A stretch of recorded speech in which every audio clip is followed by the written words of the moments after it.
What do what it does? It's Josh Jefferson, IFBB Pro, the most of muscle, and I'm coming at you guys with Project Takeoff Part Two. So we are currently in our cruise phase. Taking a little bit of time off, getting healthy, all that. We're healthy on cycle, but taking a little bit of time off, and I figured it was a good time to rewrite the program. Currently, I am running a 2-on-1-off split.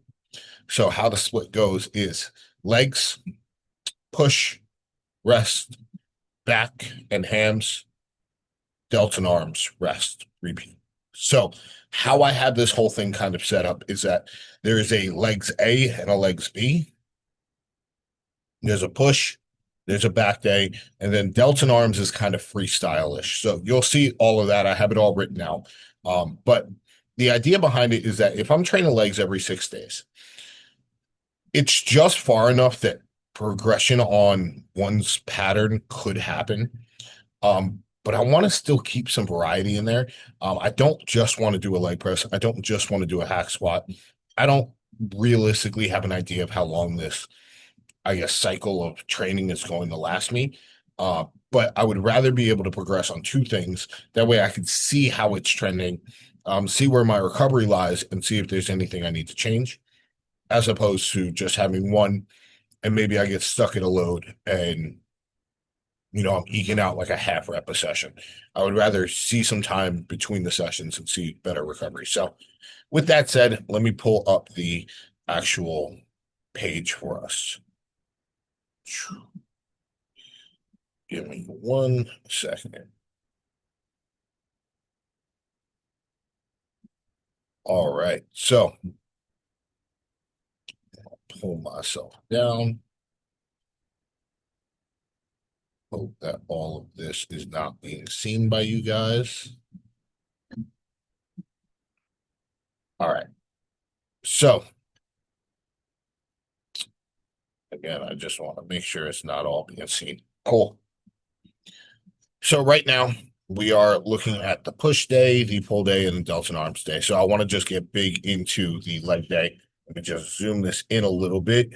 My light just went out, but that's fine. We don't need it. So we are starting legs A with the seated calf raise. The reason I like to do the seated calf raise is that it allows for better tibial rotation, which is going to allow my knee to bend better in the actual squat patterns that we're doing. So we have that as rotation one, legs A.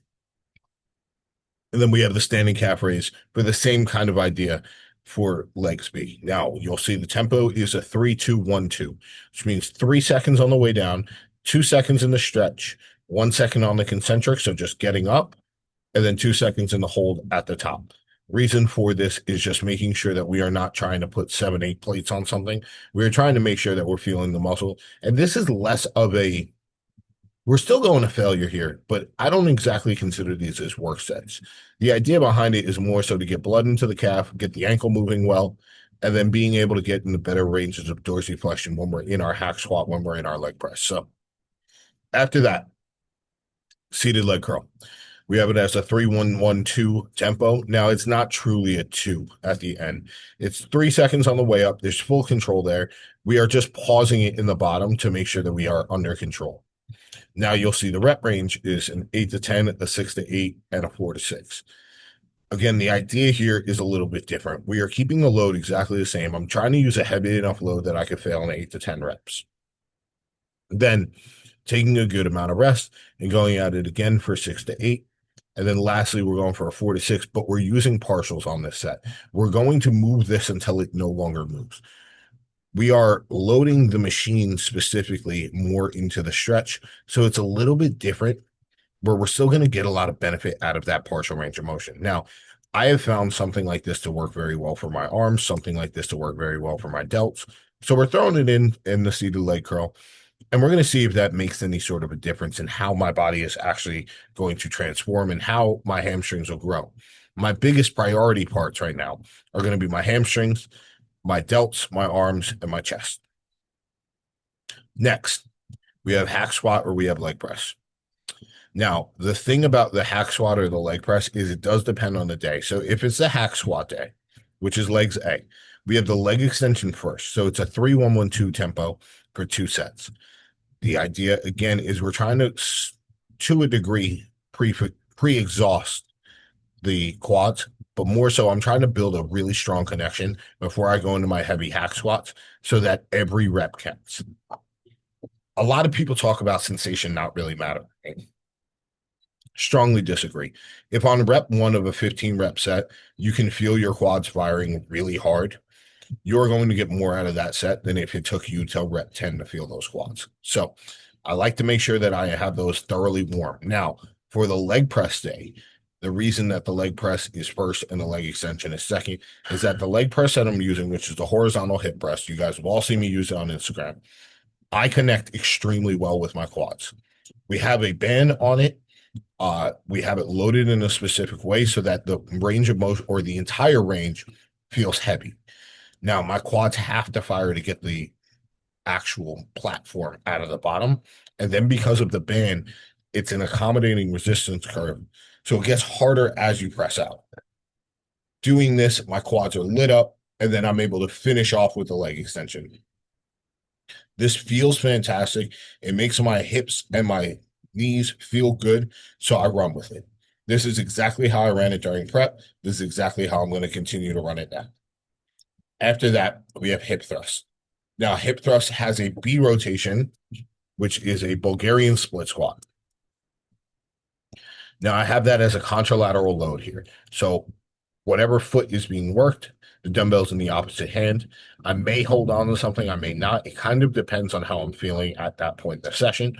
But we are trying to load the glutes through a full range of motion between the 2 days. The hip thrust is going to very much so attack in the shortened range, whereas the Bulgarian is going to attack it in the lengthened range.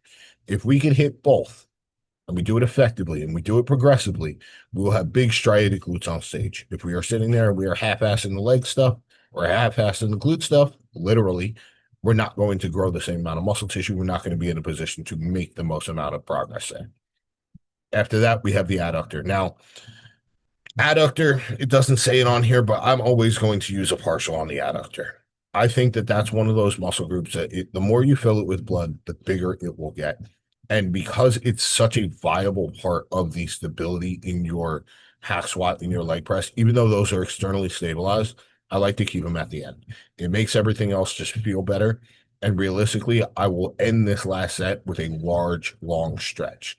So if we have the second set of 12 to 15, and I get 12, and I can't get another one, even with partials, I will turn around. I will just hang in the stretch, breathe through it, try and sit there for 30 to 60 seconds, and then it's done. Now, lastly, I do like to have biceps in there. Now, the biceps, there's no tempo to it. It's just 4 sets of whatever I'm kind of feeling that day. This is generally higher rep, but realistically, this is just to get a nasty pump. I'm not trying to take very long for this. It might add 2 to 3 minutes onto my actual total work here, but knowing that my arms are a weaker point, my biceps specifically are not, but as you'll see, this allows me to hit the full arm twice a week. Next, into the push day. So we start this with rear delt cable fly. This will either be standing or lying down. Whichever one realistically works for the time. If there's someone on a pendulum squat, it doesn't really fit the best, so we'll just do it standing. This realistically has, for years, set my shoulders up perfectly to press. Along with that, knowing that my delts and arms are a weak point, the bigger our rear delts can get, the bigger everything is going to look.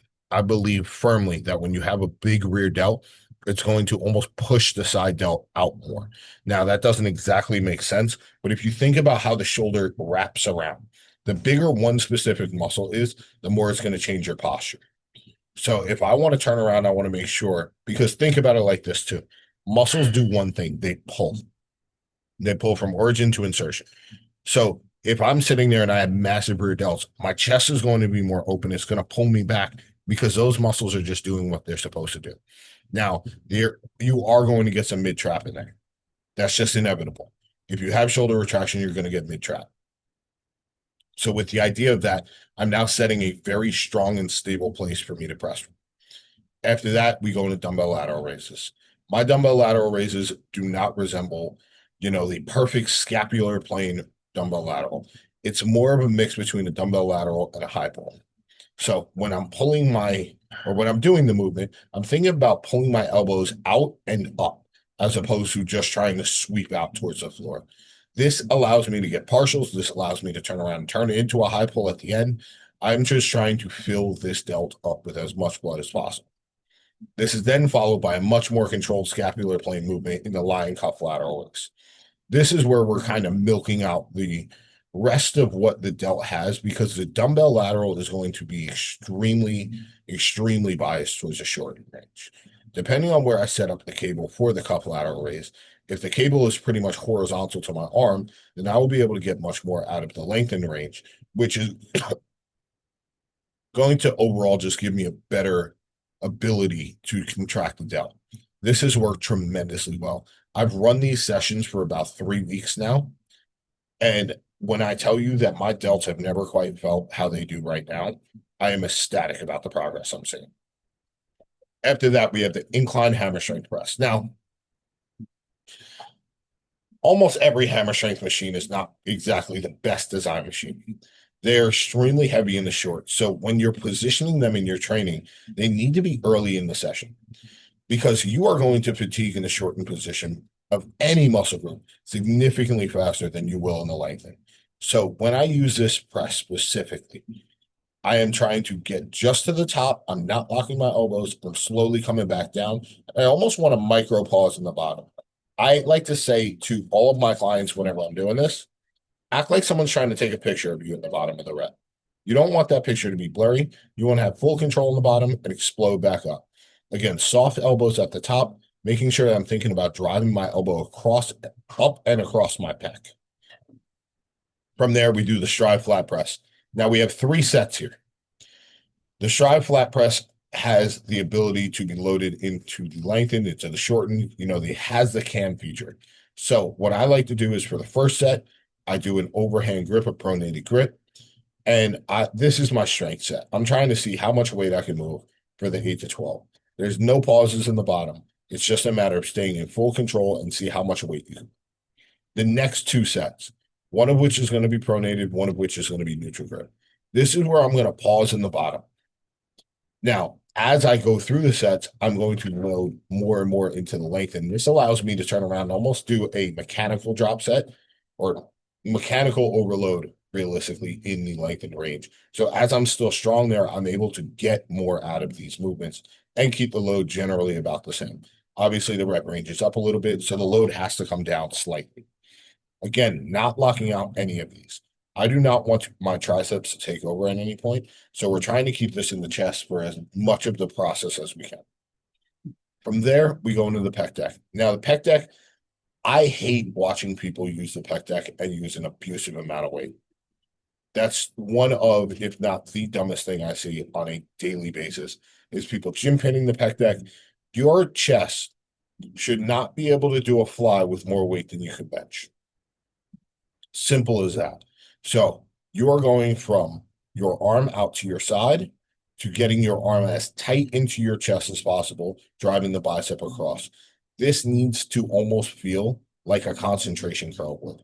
The heavier you go, from my experience, the less I feel it in my chest, the more I have to focus on my positioning. Whereas if I keep this a little bit lighter, I make sure I pause in both the short and the lengthened, I'm going to get way more out of it. I keep this higher rep because we are trying to make sure that we are milking the absolute shit out of this range of motion. On the end of the last set, this is where I use the DC stretch. So I hang in the stretch, I sit there, I wait, I breathe through it. I try to get my chest to expand as much as possible. And I'm holding it from anywhere to 60 to 90 seconds. After that, we go into the machine lateral. So the machine lateral I like to use is a stride machine. I have it set up so that right when I get into it, it just barely lifts it off. And I have all the weight in the lengthened portion. So if you're familiar with the machine itself, it's setting 3. This allows it to be very heavy at the bottom and very light at the top. So when we're already fatigued from the delt work that we did earlier, we can keep this tension in the delts and make sure that we can still squeeze out as much as we can. As we get to the end of the set, this is where partials start to become massively important. The delts, realistically, I look at like a balloon. Fill them with blood and keep pushing until it no longer moves. Next, we have tricep pushdowns. I'm not particular on the bar here. I'm not particular on a rep speed or a rep count. The goal is just to fill the tricep with as much blood as possible. If you guys have ever trained in a higher volume setting, you understand that those higher rep sets, you feel a tremendous amount of blood fill into the muscle, but you can keep going. That's what we're looking for across the board. And I keep the rest periods very short for any of the isolation movements. So anywhere from 30 to realistically 50 seconds.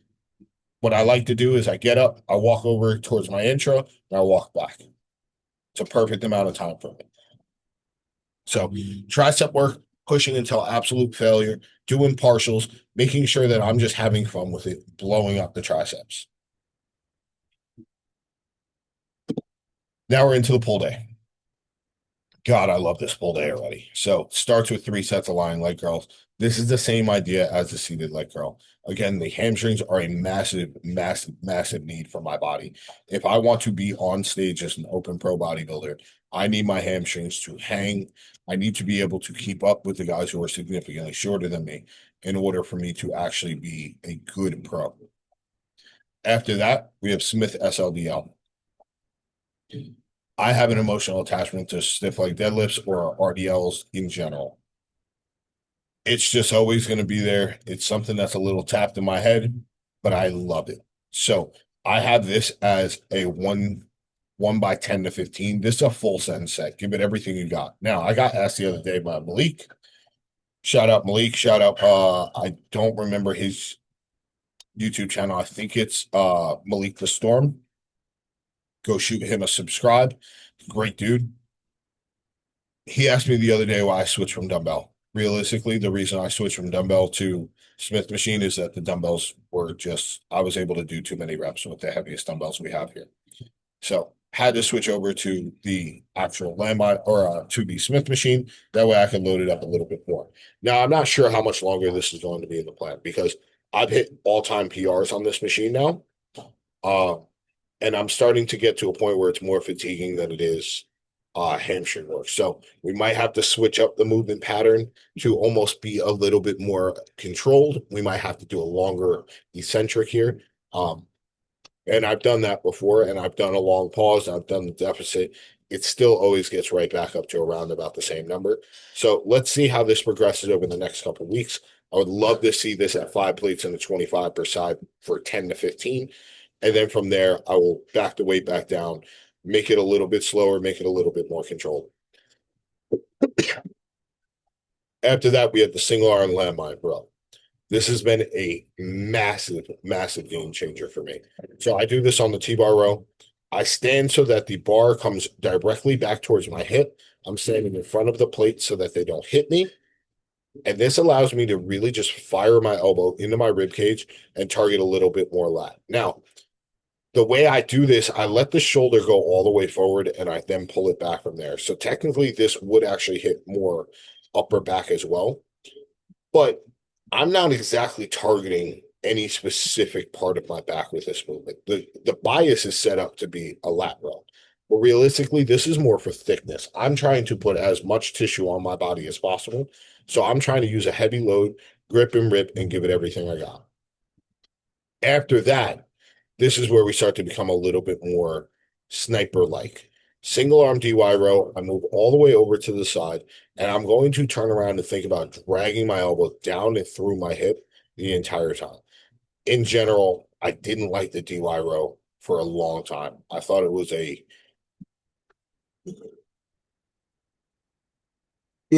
man, excuse me, I'm sorry. I thought it was a great movement, but I didn't think it was a great movement for me. What I found was I was able to do very heavy rows, and it really didn't target my back quite that well. Now, I have a great connection with my back. So in order for me to feel this, I'd have to slap weight on there and really just think about dragging my elbow the whole time. Now, what I do is I'm able to tilt my body so that this perfectly goes in line with my lat. I'm able to think about from the first 30% of the movement, I'm not exactly trying to just yank it back. I'm thinking about slowly pulling my elbow through and then exploding through the rest of it to get it into my rib cage. This little bit of a change for me. And on the eccentric, I'm in the same position, right? The last 30% of the rep is significantly slower. This has allowed me to get significantly more out of the movement. I feel my lat better doing this, and I feel it all the way down into my low back. So not in a bad way, but into where the lat actually contract or connects. So I know I'm nailing my lat here. I have two sets here. One of the sets has a slight pause in the stretch. One of the sets is more, I'll call it a grip and rip, but it's not really a grip and rip. There's just no pausing. After that, we have the single arm Nautilus pull down. This is a staple. I think almost every bodybuilder on the planet does this movement or some version of this movement. Right now, I'm sitting at, I use 140 pounds on it. I go left arm, then right arm. I'm sitting right around 12 to 15 reps. And it's a beautiful piece. I love how this one feels. I love the ability to actually let my lat wrap around my rib cage as I get into the stretch, and then I reverse the motion and pull it back down into the rib cage. So this allows me to get what I feel like is a full range of motion on the lat, and I've seen tremendous, tremendous dividends doing this movement. After that, we have a neutral grip upper back row. I don't have this labeled as the Strive, but that's what I've been using. I load it on setting 5, and I normally do a drop set here. Reason is this is one of my 2 upper back movements left. I have one set on both, so I'm just pretty much trying to send this to where I can no longer move the load before I go into my pull-ups or pull-downs. I genuinely do believe that when it comes to upper back training, you are trying to full send it no matter what. You're giving it everything you got. You're pulling from point A to point B, and the form doesn't matter quite as much as long as you are getting your elbows as far back as you can. Now, with the drop set, this avoids the use of Kelso shrugs. So I will do the full stack, and then I'll cut it pretty much in half. And now by that point, I'm pretty winded, but I'm trying to get more of a hold at the back instead of a grip and rip. This brings us into the last thing. So right now I'm doing pull-ups. The reason is that they just feel fantastic. It allows me to go into a DC stretch at the end of it where I'm hanging onto the bar and stretching for about, 45 to a minute. But being 265 pounds right now and doing pull-ups is not an easy movement. So I like to just send this last one, give it everything I got, use a little bit of body English to get up, slow it down on the way down. And then at the last one where I can't pull it anymore, I'm just hanging in that stretch and making it count. From there, we go into cable pullover. I like to use an easy bar attachment here. And all I'm thinking about is just driving my elbows down and into my hip, making sure that I'm getting a full stretch, and then returning back to the contraction. We have 2 sets here, and this is almost like a finisher, just to put a lot of blood into the back before calling it a day. Especially after that stretch, it feels fantastic. Now, lastly, we are into the delts and arm day. And like I said, there is no real rhyme or reason for the training here. This is just, I have a set amount of volume that I want to do. So I have 3 sets of rear delts. I have 7 sets of side delts, which is split between 2 exercises. And then we have front delts. So total of 13 sets on the delts. And then 9 and 9 on the biceps and triceps, which those are always superset. And they go 1 exercise, 4 sets, 1 exercise, 3 sets, 1 exercise, 2 sets. This is pump work to the max. I'm going to failure, but I am trying to get as high a rep as possible. I don't really care about the load. I just want to have a crazy pump at the end of it and feel really good while doing it. The idea behind this is not to turn around and try and progressive overload, but it's trying to get as big of a pump as possible, get as much blood into the muscle as I can, and then call it a day from there. Once we get to a point where we're no longer feeling the muscle or we're not getting the pumps that we're looking for, the day is done. So this is the full program as of right now. It is always subject to change because I train based off of intuition. I don't exactly stick to every program whenever I write them. I do my own training. That is something that I love to do. So it's something that I do run by Joe. Joe sees my training, and then we decide, hey, this is good. Hey, this is bad. But I love my own training. I love being able to do my own training because I own the gym, and therefore I can use different pieces as needed. So this is how I do my training. If you guys have any questions, please drop them down below. If you're in the Discord, the Iron Obsession Discord, you can ask questions in there. Use the code Moses for HD Muscle, for Iron Society apparel, for Natural Body Inc. If you're interested in coaching, just DM me on Instagram or shoot me a message here and I'll get back to you. If you have any questions, please feel free to reach out. Thank you guys for tuning in. Let's get it.